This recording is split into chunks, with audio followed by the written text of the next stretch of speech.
ओम शांति। हमने परखने की शक्ति के बारे में कल जाना और परखने की शक्ति के लिए हमें जो ज्ञान, समझ, विवेक की आवश्यकता,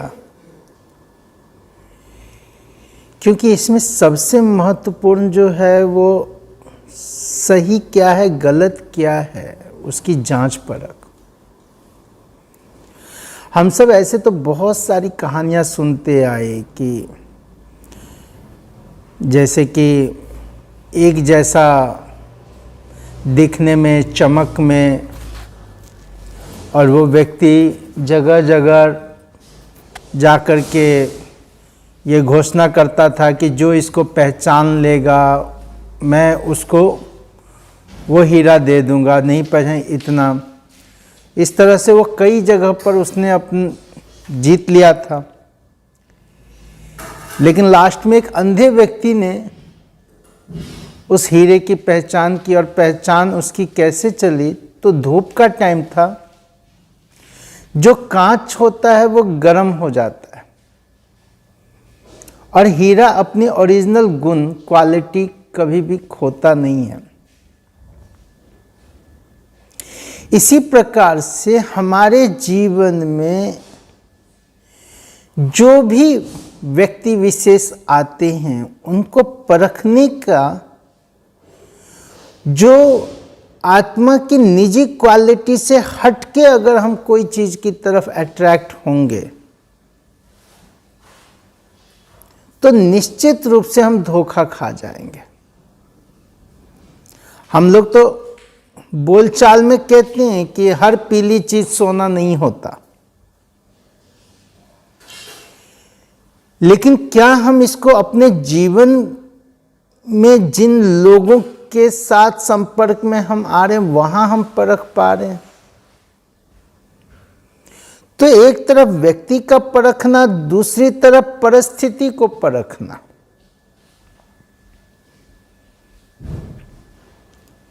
आप देखेंगे हमें कहां चुप रहना है और कहां बोलना है। ये परख न होने के कारण कितना बड़ा नुकसान होता है।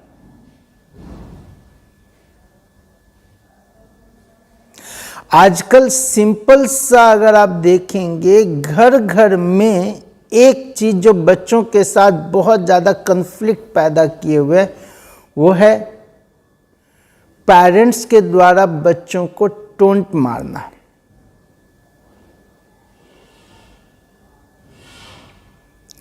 और ये टोंट एक ऐसा तीर का काम करता है जिससे एक बच्चा झुंझला जाता है, उसमें एक अजीब सा रिएक्शन पैदा होता है।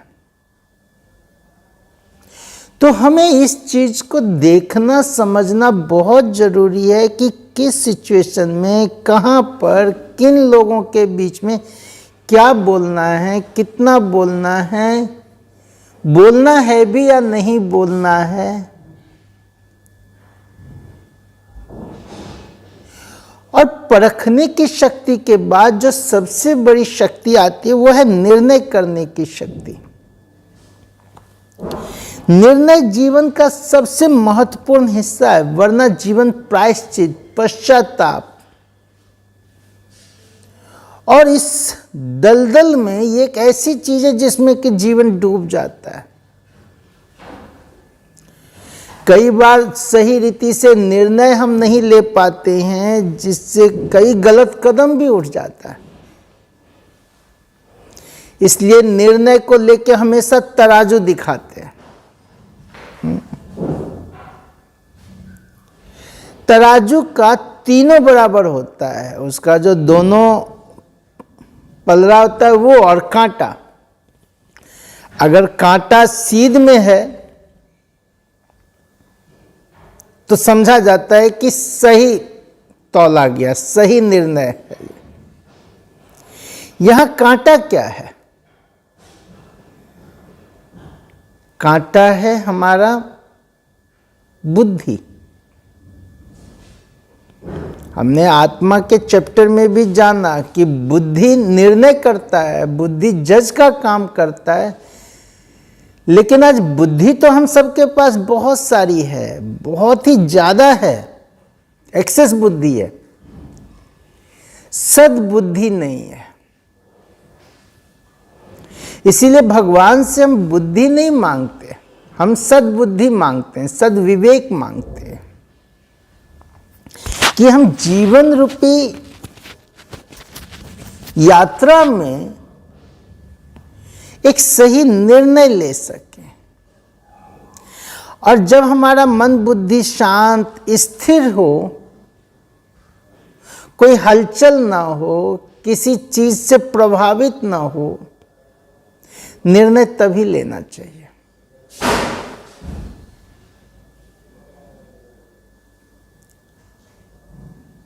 सारी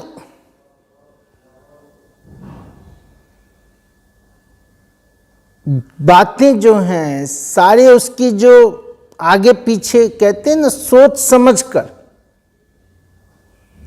पहले सोचो, समझो, परखो, फिर निर्णय करो।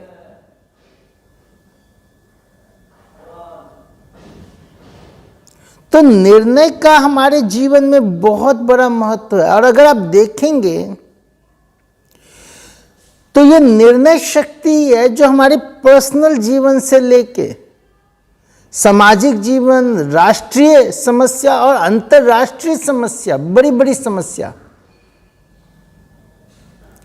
ये सही निर्णय के अभाव के कारण वो एक नासूर बन जाता है। आप छोटी सी चीज देखिए,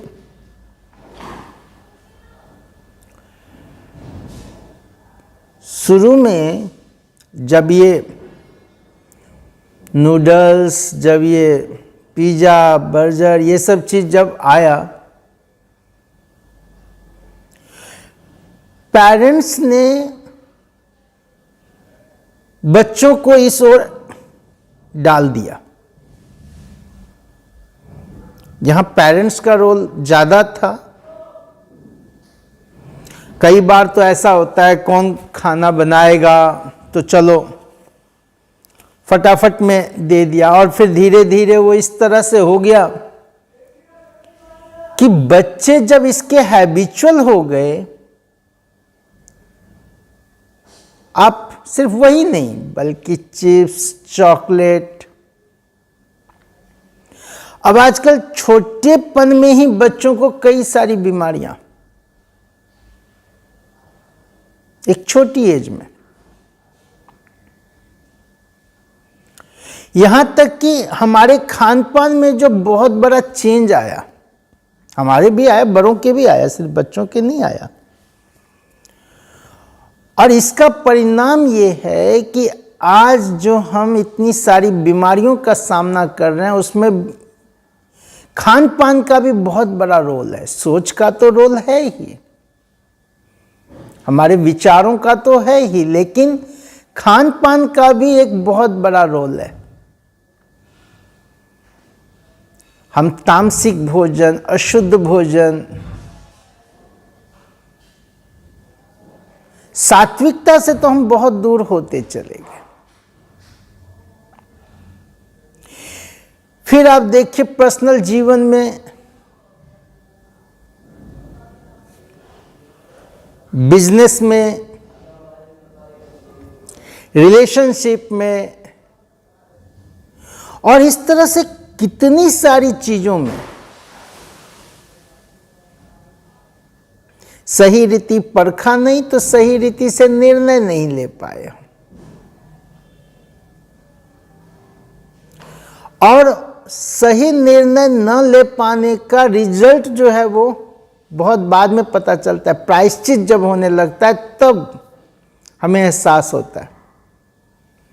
एक बच्चा अगर समय पर पढ़ाई न पूरा करे,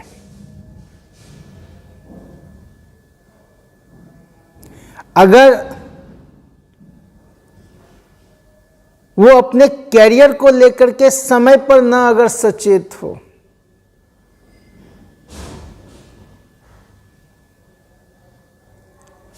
आप एक सामाजिक ताना बाना देख लीजिए, कास्टिज्म को ही ले लीजिए। एक निर्णय सही नहीं होता है, पूरे गांव का गांव, शहर का शहर दंगे के भेंट चढ़ जाता है। आज जो हमारा कश्मीर समस्या है, जो हिंदू मुस्लिम समस्या है, ये भी गलत निर्णय का ही परिणाम है।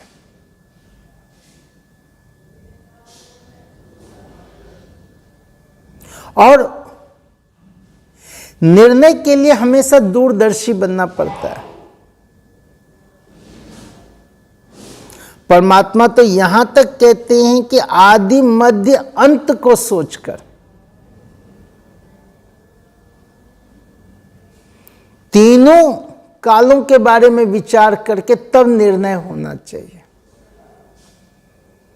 हम सिर्फ प्रेजेंट को देख करके ना निर्णय करें। और क्षणिक लाभ के चक्कर में, क्षणिक अपने आप को फ्री करने के, मुक्त होने के, समस्या को टरका देने के चक्कर में हम कई बार बहुत सारी चीजों को बड़ा रूप दे देते हैं। और आप देखेंगे कईयों को शुरू में बीमारी छोटी रहती है, लेकिन केयरलेस हो जाते हैं। वही बीमारी जब बड़ा रूप ले लेता है,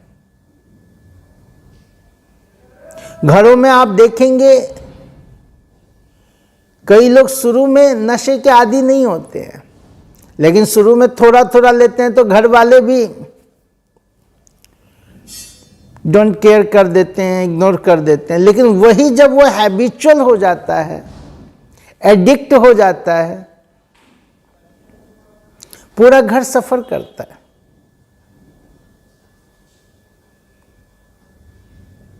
फिर आप देखिए आज की जो एक और सबसे बड़ी समस्या, अंतर्राष्ट्रीय समस्या में कई सारी हैं, लेकिन आज जिसका सामना हर व्यक्ति, बड़े से लेके छोटे तक, यहां तक कि जो बच्चा पैदा हो रहा है वो भी उस समस्या का सामना कर रहा है, और वह है ग्लोबल वार्मिंग। ग्लोबल वार्मिंग हमारे द्वारा लिए गए निर्णय का ही एक परिणाम है और कुछ नहीं है,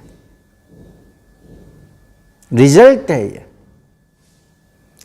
लेकिन जब हम शुरू में प्रकृति का शोषण कर रहे थे, दोहन कर रहे थे, जब हम प्रकृति के साथ खेल रहे थे, हमें ठीक लगा, हमें उस समय क्षणिक लाभ, उस समय जो हमें प्राप्ति हो रही थी वो चीज हमें बहुत ज्यादा अच्छी लगी। लेकिन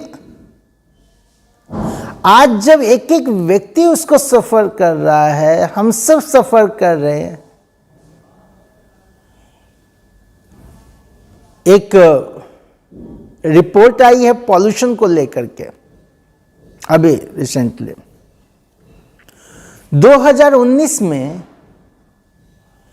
लगभग 17.5 लाख लोग मरे हैं पॉल्यूशन के कारण, 16.775 लाख के करीब। कोरोना से तो कुछ भी नहीं। कोरोना का डर विश्वव्यापी, इतना बड़ा डर पैदा, भय। कुछ लोग केयरलेस रहे, वो शिकार हुए, और कुछ लोग जरूरत से ज्यादा भय में चले गए तो वो शिकार हुए पॉल्यूशन के लेकर के।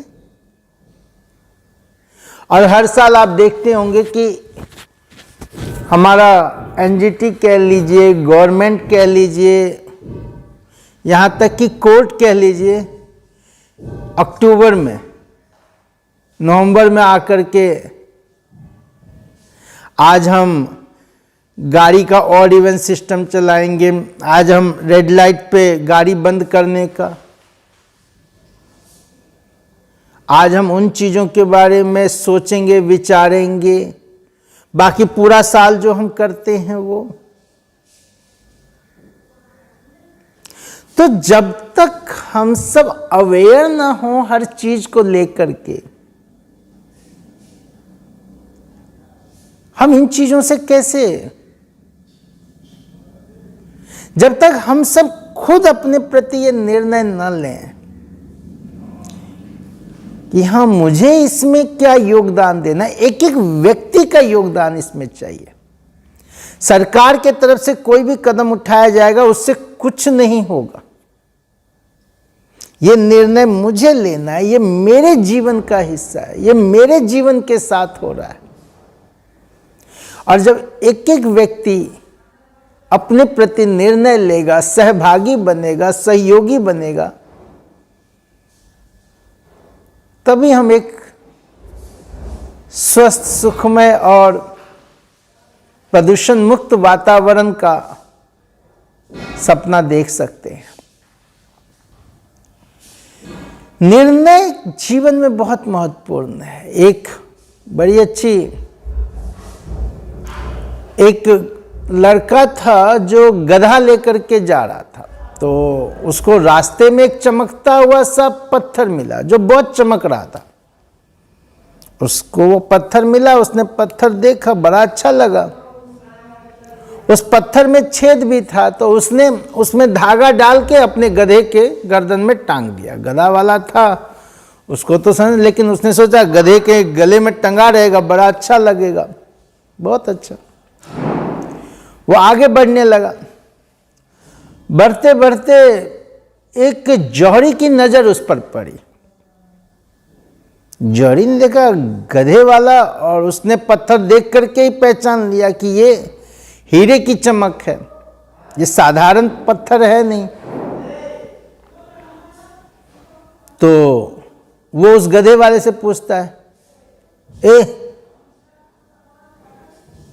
ये पत्थर तू बेचेगा?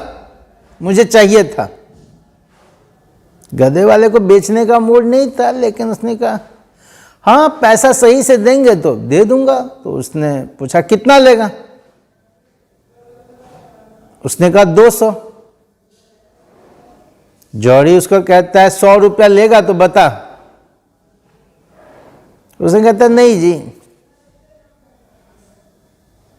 जौहरी उसको कहता है देख तू 100 रुपया ले ले, तेरे को बहुत सारा काम इसमें हो जाएगा, तेरे पास अच्छा पैसा आ जाएगा। कहता है नहीं जी 200 से कम मैं तो बिल्कुल नहीं दूंगा। जौहरी सोचता है कि कोई नहीं, ये आगे जाके खुद ही वापस आ जाएगा। वो आगे बढ़ जाता है, वो नहीं लौटता है। आगे जाते जाते एक और जौहरी देखता है, वो भी जौहरी उससे पूछता है कि ये बेचेगा? कहता है कितने में? तो वो कहता है 200। वो उसको 200 रुपया पकड़ाता है, हीरा ले लेता है। जो पहला जौहरी था वो उसको ढूंढते ढूंढते उस तक पहुंचता है। कहता है वो पत्थर क्या हुआ? कहा वो तो मैंने बेच दिया। कितने में बेचता है? 200 में। कहता है अरे मूर्ख, वो तो हीरा इतना कीमती हीरा था और तूने 200 में ही बेच दिया। गधे वाला बहुत सुंदर जवाब देता है, जो कि मैं तो मूर्ख था, मैं तो गधा चराने वाला हूं, मुझे तो समझ नहीं पत्थर क्या है हीरा क्या है, मेरे लिए तो वो एक पत्थर ही था। लेकिन तुम तो जौहरी थे, तुम्हें तो पता था कि ये हीरा है और इसकी कीमत का भी पता था। तुम तो मेरे से भी बड़े बेवकूफ निकले। इसी तरह जीवन में कई अच्छे अवसरों को हम गवा देते हैं और बाद में हमें प्रायश्चित करना पड़ता है, अफसोस करना पड़ता है, काश मैंने ऐसा किया होता, काश मैंने ये कर लिया होता। लेकिन निर्णय लेने के लिए परखने के साथ एक डिटैचमेंट का होना बहुत जरूरी है। हम निर्णय लेते हैं लेकिन डिटैचमेंट हमारी नहीं होती। आप एक एग्जाम्पल के साथ ले लें। मान लीजिए आप किसी बड़े चेयर पे या सोफे पे बैठे हैं और आपको कहा जाए कि आप इस सोफे के साथ ही बाहर निकलिए बैठे बैठे, या कुर्सी लेके निकलिए गेट से, दरवाजे से बाहर आप ले जाइए, तो क्या आप ले जा पाएंगे? और अगर ले भी जा पाएंगे तो कितना कठिनाई होगा, कितना कष्ट होगा। उसके लिए आप सोफा से, चेयर से उठ के, छोड़ के फिर आप निर्णय लेते हैं इसको कैसे पकड़ा जाए, कैसे उठाया जाए, कैसे इसको दरवाजे से लेके जाया जाएगा, तभी तो ले जाते हैं ना। इसी प्रकार सही निर्णय लेने के लिए डिटैच भाव और प्रभावित होना जरूरी है। डिटैचमेंट जरूरी है। एक जज अगर व्यक्ति से प्रभावित हो जाए, एक जज अगर वकील से प्रभावित हो जाए, तो वह निर्णय सही कैसे लेगा? तो ये जो राजयोग है, ये जो मेडिटेशन है, ये मन बुद्धि को संतुलित करता है। और जब मन बुद्धि संतुलित होता है, मन बुद्धि अप्रभावित होता है, शांत होता है, तो हमारी निर्णय शक्ति स्वतः बढ़ती है। इसको कहते हैं डिसीजन मेकिंग पावर। इसी तरह एक भाई सेंटर पर आते थे, वो बहुत सारी प्रॉब्लम रोज सुनाते। वो जब भी आते थे वो अपना ज्यादातर समय, और अक्सर देखा गया है कई जगह पर, कई लोग ऐसे आते हैं भाई, बहनों के आगे बैठ जाएंगे, बहनों को वो ज्ञान कम सुनते हैं, सुनाते जाते हैं अपनी समस्याएं, और जब ज्ञान सुनने का समय आता है, जब समाधान ढूंढने का समय आता है, तो कहेंगे टाइम नहीं है, फुर्सत नहीं है। तो आज के समय में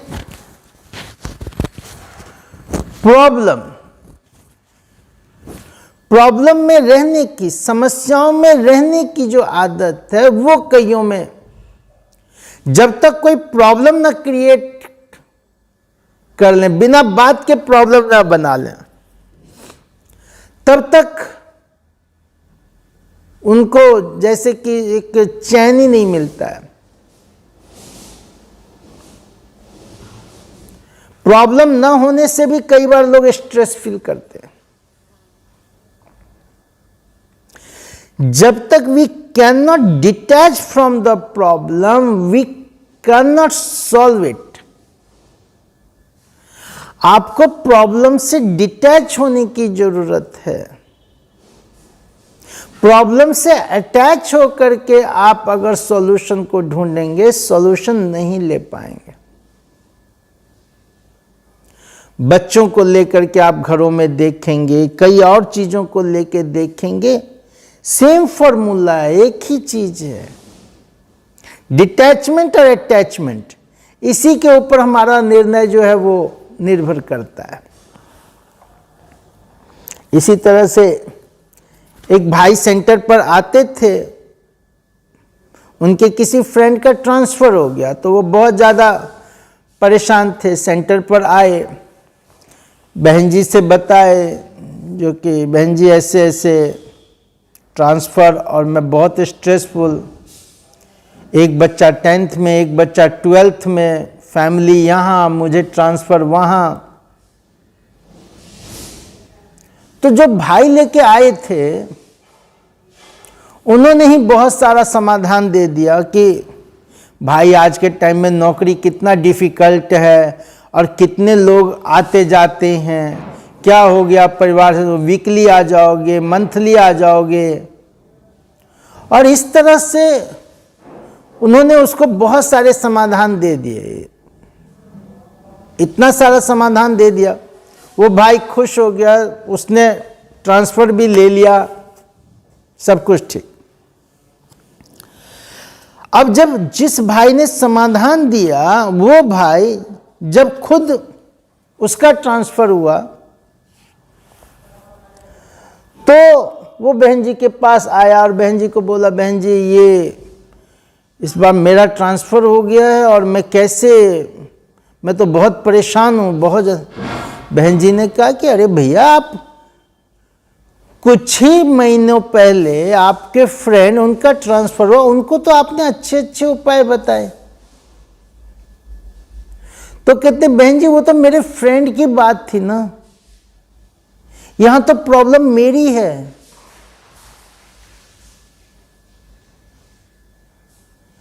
अब प्रॉब्लम मेरी है यानी उस प्रॉब्लम से मैं अटैच हूं। जब तक वो प्रॉब्लम मेरे दोस्त का था, फ्रेंड का था, मैं डिटैच था, तो मेरे पास सॉल्यूशन था, मैंने सॉल्यूशन दे दिया। अब चूंकि मैं प्रॉब्लम से अटैच हूं तो मैं सॉल्यूशन नहीं कर पा रहा हूं, सॉल्व नहीं कर पा रहा हूं। रॉन्ग निर्णय हो जाता है। और डिसीजन के लिए हमें मूड, पर्सनालिटी, संबंध, सबका ज्ञान होना जरूरी है।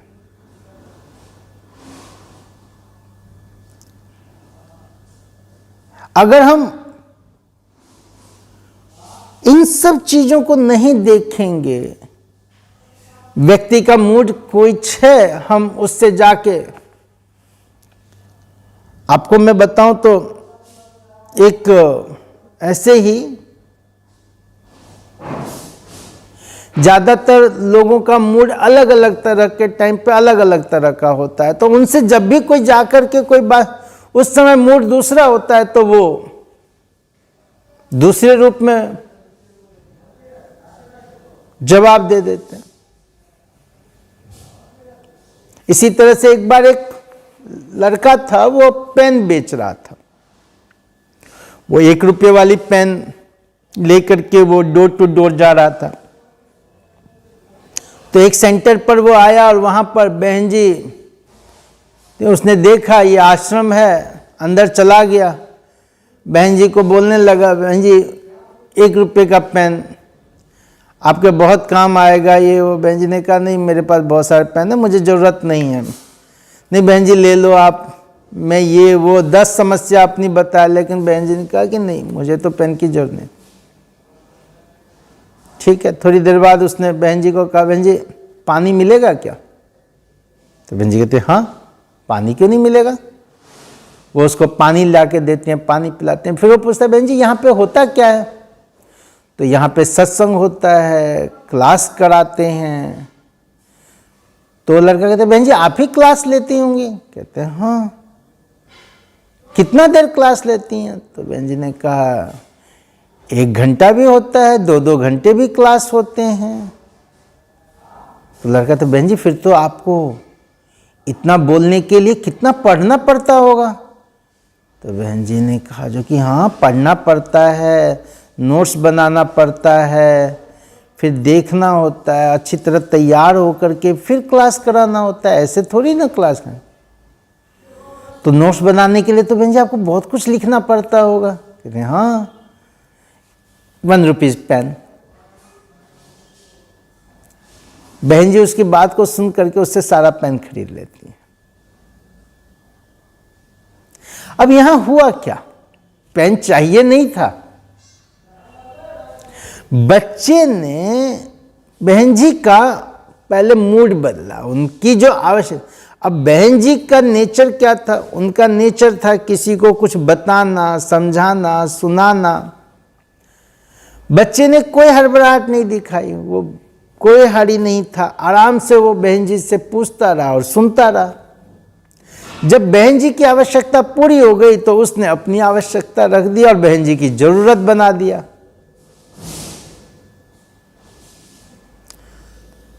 तो कहने का भाव यह है कि हम किस व्यक्ति से कब किस समय जाके किस रूप में बात करते हैं, उस पर निर्णय बहुत कुछ निर्भर करता है। किसको क्या चाहिए। आप बंजर भूमि में अच्छे से अच्छा बीज क्यों ना डाल दें, फिर आप भले अफसोस करें मैंने तो इतना अच्छा बीज डाला, मैंने तो ये वो, होगा क्या। फिर आप कितना भी रोते रहें। जीवन में हर चीज, जैसे खेती के लिए बीज बहुत महत्वपूर्ण है, लेकिन उतना ही वो जमीन भी महत्वपूर्ण है,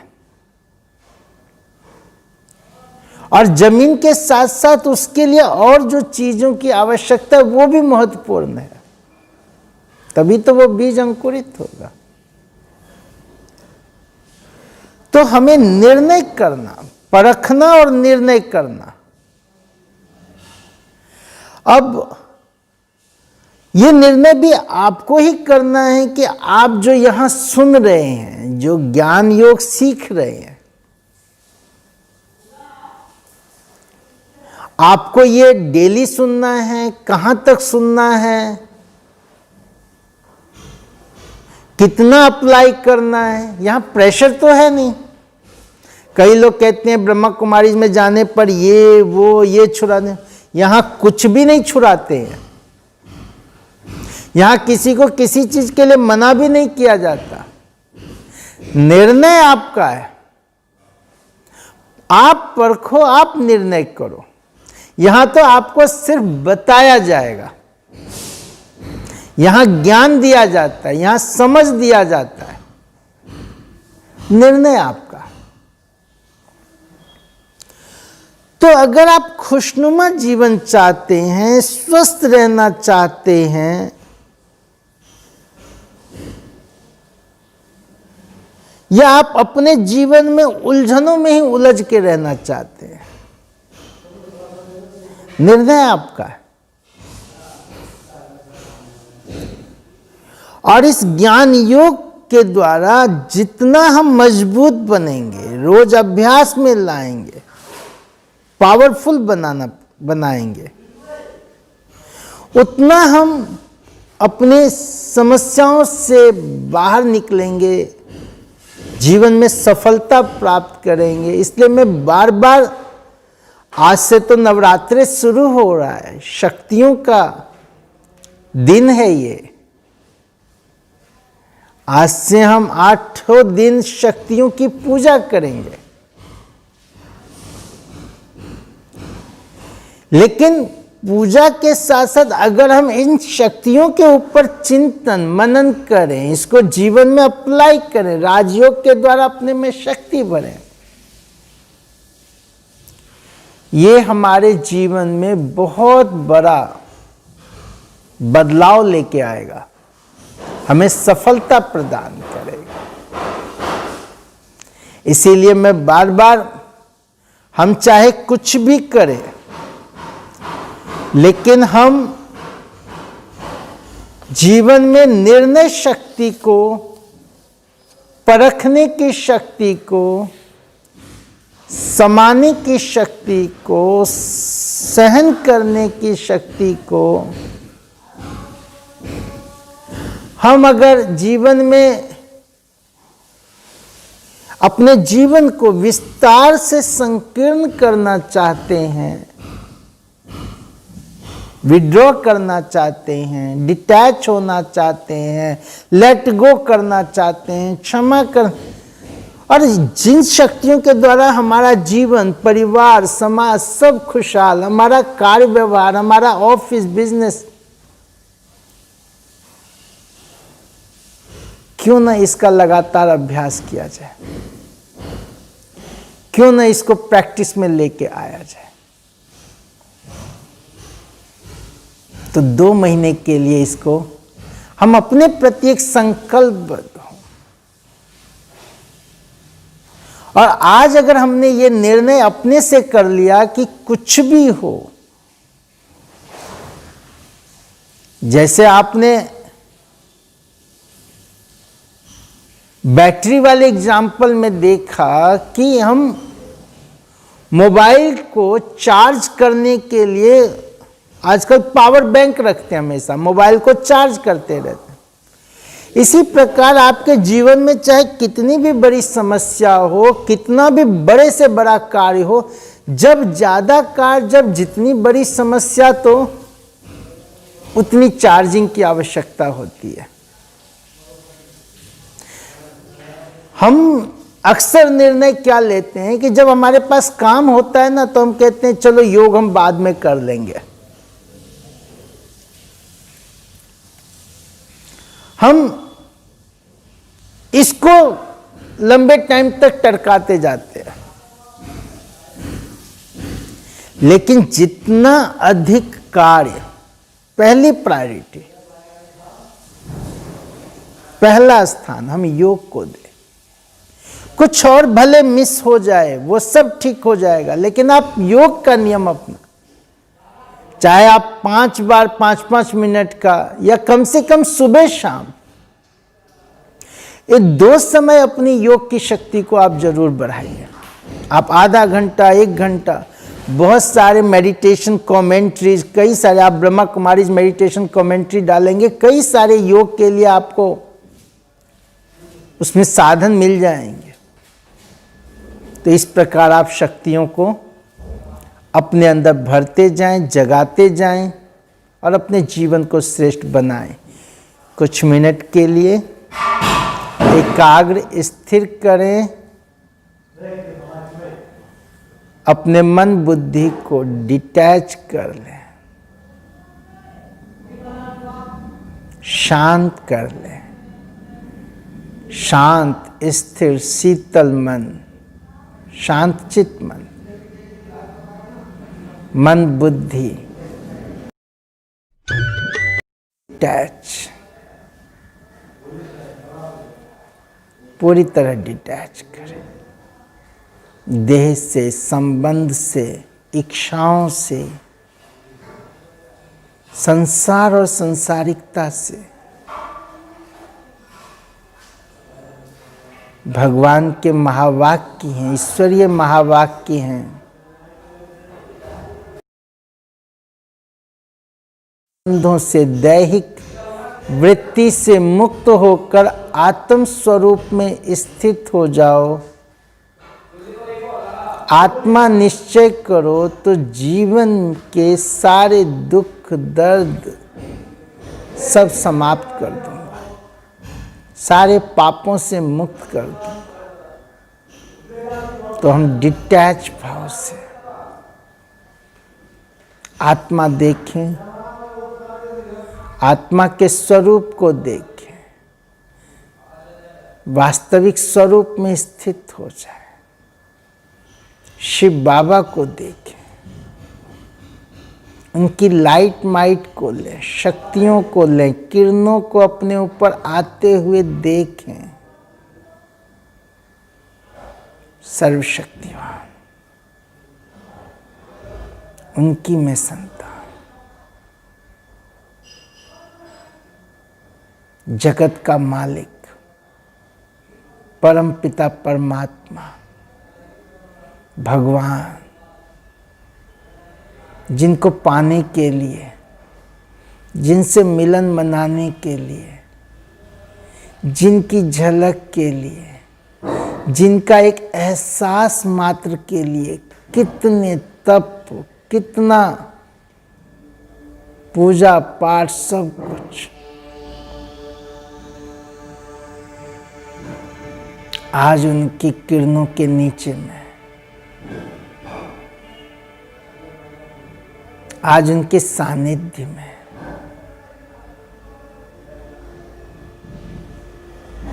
आत्मा प्रभु मिलन से कितना आनंदित हो रही है, खुशहाल हो रही है। वाह रे मैं, भाग्य का जैसे द्वार खुल गया हो।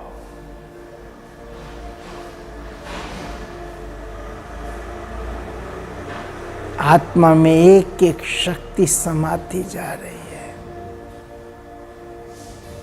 गुणों के सागर, source of divine light Shiv Baba, आपकी किरणों से मुझ आत्मा में लाइट ही लाइट, शक्ति ही शक्ति,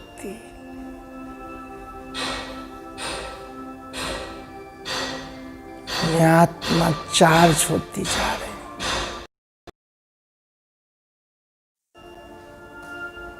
पावर हाउस शिव बाबा से करंट आत्मा रूपी बैटरी में भरती जा रही है। मैं आत्मा शक्तिशाली बनती जा रही हूँ, चार्ज होती जा रही हूँ, भरपूर हो रही हूँ। मेरा जीवन सुख शांति से, खुशियों के खजाने से भरपूर होता जा रहा है। मैं खुशनसीब आत्मा, भाग्यशाली आत्मा, सर्वशक्तिवान की संतान, मैं मास्टर सर्वशक्तिवान, मैं मास्टर सर्वशक्तिवान, मैं मास्टर सर्वशक्तिवान, शिव बाबा का बच्चा। सफलता मेरा जन्मसिद्ध अधिकार, विजय का तिलक मेरे मस्तक पर, आत्मा की ज्योति चमकती हुई, दूर दूर तक वाइब्रेशन, प्रकंपन, चारों ओर स्नेह, प्रेम, खुशी की किरणें, पूरा वातावरण पॉजिटिव, सकारात्मक, नकारात्मकता समाप्त होती जा रही, नेगेटिविटी, आसुरी शक्ति आज के इस नवरात्रि के पावन दिवस पर मुझ आत्मा के अंदर दिव्य शक्ति जागृत हो रही है। शिव से शक्ति लेकर मैं आत्मा भी शिव शक्ति स्वरूप बनती जा रही हूँ।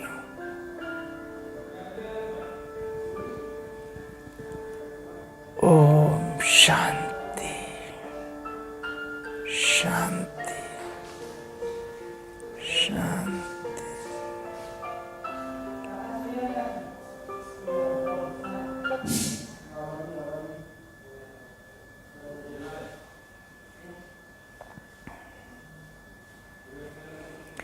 ओम शांति। Thank you.